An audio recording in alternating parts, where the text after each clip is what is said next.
Across the ground, each conflict finds the warrior, not always with blades drawn, but in words, pressure, chaos, and fear. Miyamoto Musashi lived in an era where calm meant survival. One breathed too fast, one thought too loud, and death followed. Across the ground, yet Musashi was never remembered for rage, he was remembered for stillness. This is not a story about fighting others. It is a story about mastering the war within. When the heart races, when the mind fractures, when pressure demands reaction. Across the ground, modern men face different battlefields, deadlines instead of duels, noise instead of steel, but the nervous system has not changed. Under pressure, most lose presence. Ego tightens, fear speaks louder than wisdom. Across the ground, Musashi discovered a discipline so quiet it looks like nothing. Yet it breaks chaos at the root, a way of standing unmoved while the world crashes forward. This story follows a warrior on the edge of collapse, across the ground guided by Musashi's silent path, not toward dominance, but toward unshakable calm. Because the strongest man is not the loudest, he is the one who remains still when everything demands he react. If you enjoyed the video, don't forget to like, comment, and subscribe so I can keep bringing you great content. Chapter 1. When pressure exposes the warrior, pressure never announces itself. It arrives disguised as responsibility, expectation, urgency.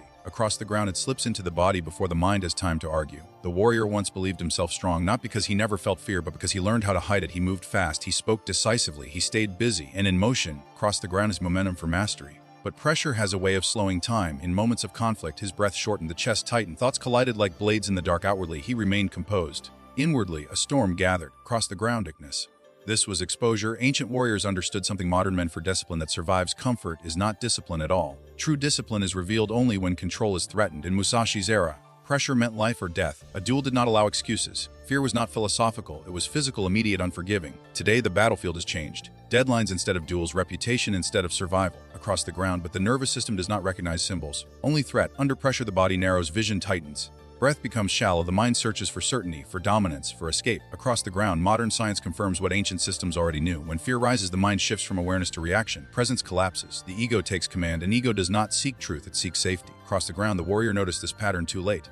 When criticized, he defended instead of listening. When challenged, he rushed instead of observing. When uncertain, he forced decisions to feel in control. Each reaction brought momentary relief. Across the ground, each reaction weakened him. The Stoics warned against this centuries ago. Epictetus taught that we are disturbed not by events, but by our judgments of them. Musashi lived this truth without writing it plainly. Across the pressure did not create the warrior's fear. It revealed where fear already lived. This realization was unsettling, because it stripped away excuses. If pressure is the teacher, then every moment of agitation is instruction. Across the ground, the warrior began to sense a deeper fracture, not in his skills, but in his identity. He believed strength meant never hesitate, never appearing unsure, never allowing silence to stretch too long. But this belief chained him to reaction. In the absence of presence, identity tightens, and a tight mind cannot see clearly. The warrior felt the quiet shame that follows loss of control. Not dramatic, not visible, just heavy. Across the ground, I should be better than this. I've trained harder than this. I know better. But knowing is not being. Pressure stripped away the illusion that understanding equals mastery. Across the ground, it exposed the distance between intellectual discipline and embodied calm. Musashi once wrote that the way is revealed when the mind is unfixed. But the warrior's mind was fixed on outcome,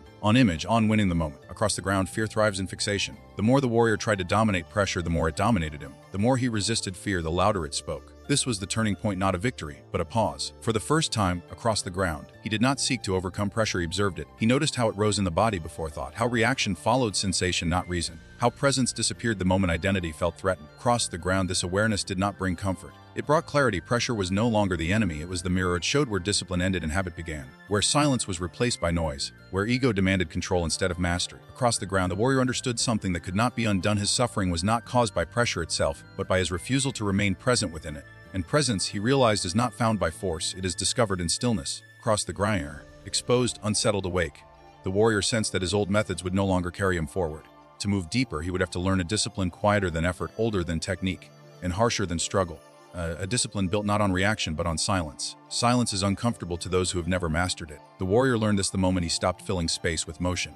After pressure exposed his inner noise, across the ground, he searched for answers not in noise but in absence. It was here that the path of Miyamoto Musashi appeared, not as legend but as discipline. Musashi was not remembered for shouting commands or displaying rage. Across the ground, he was feared because he did not react. In an age where a single mistake meant death, Musashi cultivated something rarer than skill: emotional neutrality. While others tightened under threat, he loosened. While others rushed, he waited. Through the warrior studied this and felt resistance rise. Silence felt like weakness, stillness felt like surrender. But Musashi's life contradicted this instinct. Before duels, Musashi often arrived late, not from disrespect but from control. Across the ground, he refused to allow others to set his rhythm. Time itself bent around his calm. This was not arrogance. It was presence. Musashi understood a truth most warriors avoid: reaction is the first loss. Across the ground, to react emotion is to surrender authority over the moment. Anger clouds perception. Fear narrows choice. Urgency creates mistakes. The warrior began to notice how often his own reactions betrayed him.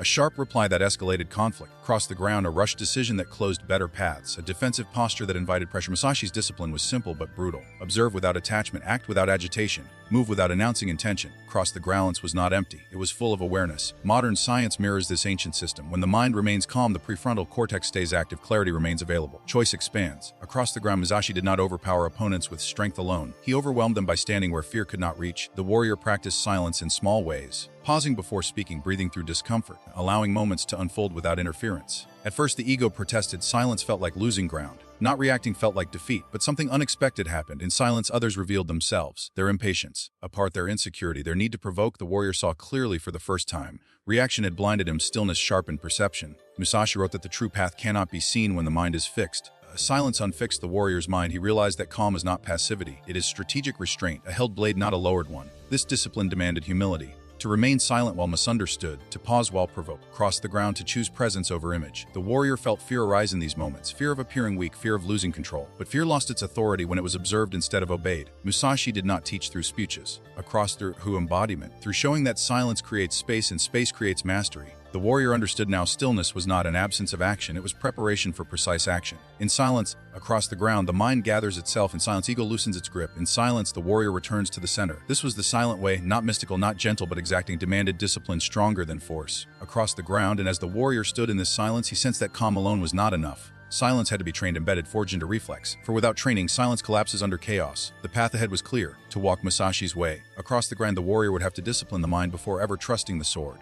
Silence, once discovered, does not remain on its own. It must be trained or it fades the moment pressure returns. The warrior learned this quickly. In calm moments, across the ground, stillness came easily. But under stress, the body remembered old patterns. Breath shortened, thoughts accelerated. The urge to act rose like a reflex. Musashi understood this weakness long before it was named. Across the ground, he trained the mind with the same seriousness as the blade, not through comfort, but through repetition. The warrior began where Musashi would have begun, with breath, slow, deliberate, unforced. Across ground, he noticed how breath anchored attention to the body. When the breath steadied, the mind followed. When the breath scattered, so did awareness. Modern neuroscience confirms this ancient discipline. Breath regulates the nervous system. Across the ground, it signals safety to the body. It keeps the mind from slipping into survival mode. The warrior practiced breathing not to relax but remain present. Next came observation. Musashi taught that perception must be wide, not fixed. Across the ground, the warrior trained his awareness beyond a single point. He listened without preparing replies. He watched without immediate judgment. This was uncomfortable. The ego thrives on control. Observation without reaction felt like exposure. A cried like standing unarmed. But repetition changed the experience. The warrior noticed something subtle. Fear weakened when it was observed fully. When he remained inside discomfort without resisting, it passed on its own.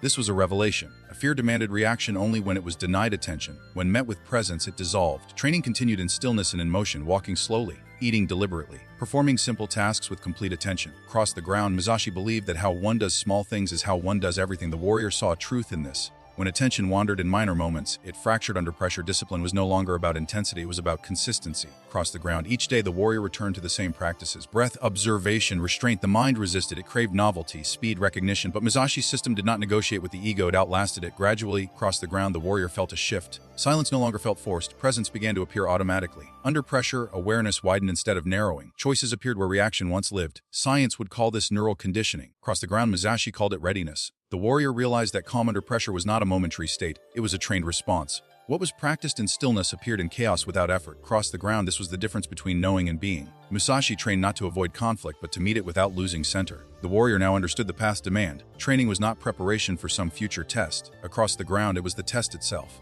Each pause was mastery. Each moment of restraint rewired the mind. This training did not remove fear, it changed its role. Fear became a signal, not a command. Across the ground, the warrior no longer sought to eliminate discomfort. He learned to stand within it. And in doing so, he felt something ancient awaken, a steadiness older than thought. But training alone was not enough. Across the ground, because no practice is complete until it is tested. And the next test would strike at the deepest reflex of all. The need to react. The test never arrives when the warrior feels ready. It comes suddenly, sharp, personal, unavoidable. Across the groundless word. A public challenge, a moment where silence feels like loss. The warrior felt the familiar surge rise in his body. Heat in the chest, tension in the jaw, the ancient urge to strike back. Not with steel, but with ego. Across guard, this was the reflex Musashi warned against. Reaction feels powerful. Immediate, decisive, but reaction is not strength, it is surrender. Musashi believed that the one who reacts first gives the initiative away. The warrior now stood at that edge. Across the ground, the training whispered one instruction remained. He paused. That pause felt longer than it was.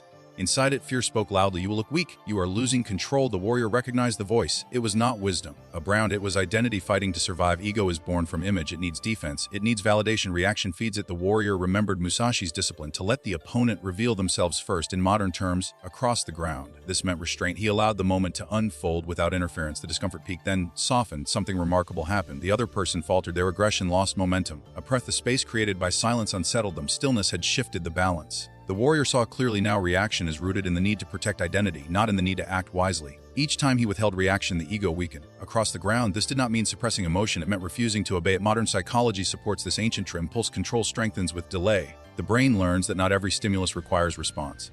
Musashi trained this relentlessly, not to appear calm, but to remain sovereign over his actions. The warrior faced more tests, provocation, urgency, pressure layered upon pressure. Each time he returned to presence, breath, observation. Across the ground, choice. Sometimes he failed, reactions slipped through. But failure no longer crushed him. It instructed him. Each moment of restraint built strength. Each moment of reaction revealed where training was incomplete. The ground breaking the reflex was not dramatic, it was quiet, repetitive, demanding. The warrior noticed a shift in how fear behaved. It still appeared, but it no longer dictated movement. Fear had lost authority. Rashi wrote that mastery is achieved when the mind does not cling. The warrior now understood this deeply. When he released the need to win every moment, he gained control over the entire field. Reaction had once felt like survival. Across the ground, now felt like a trap. Stillness became the default. Action became deliberate. The warrior was no longer pulled by impulse. He moved by choice. This discipline did not make him passive. It made him precise. The ground, and with precision came power. Not loud, not forceful, but undeniable. The reflex had not been destroyed, it had been subordinated. Ego no longer stood at the center. Presence did. The warrior sensed that something fundamental had shifted. Across the ground, calm was no longer fragile, it was taking root. But mastery demanded more than control, it required integration, turning stillness into embodied strength. Stillness is often misunderstood, it is mistaken for hesitation, for softness. Across the ground.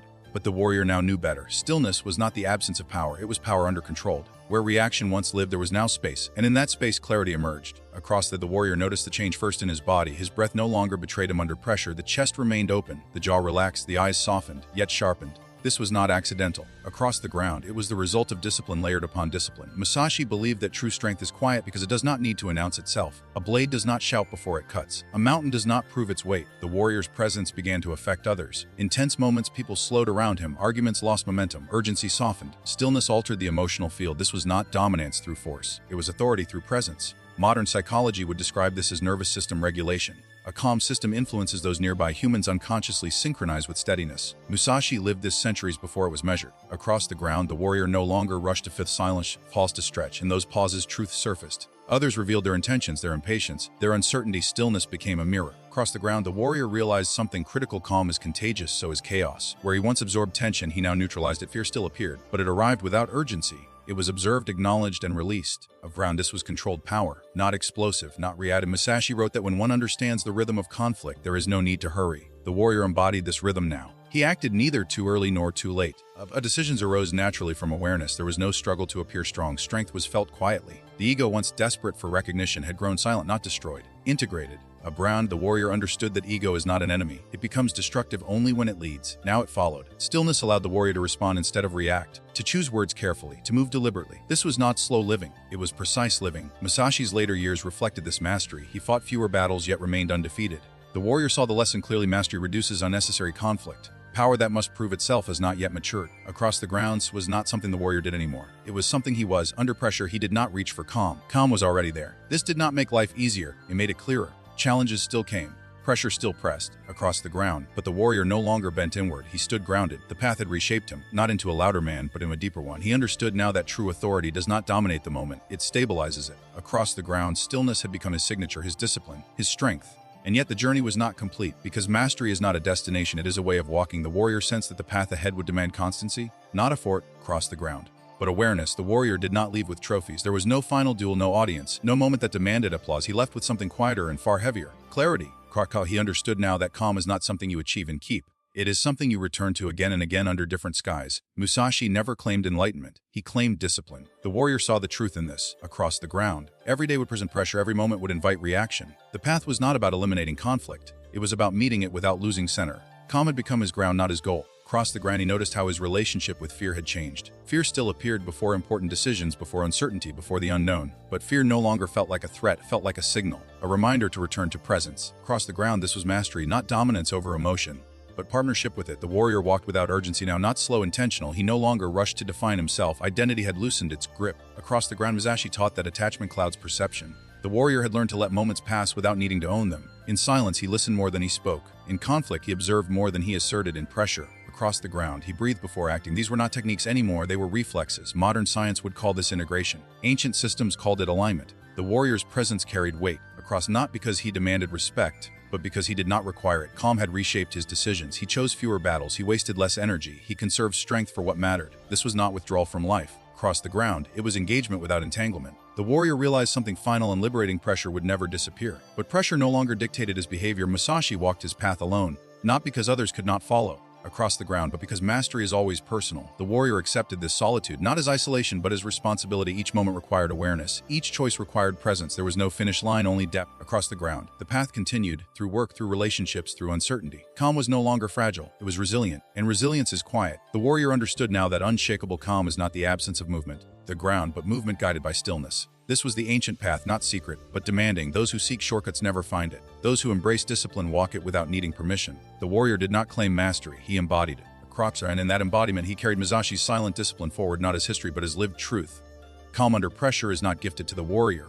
It is forged through silence, discipline, and the courage to remain present when fear demands reaction.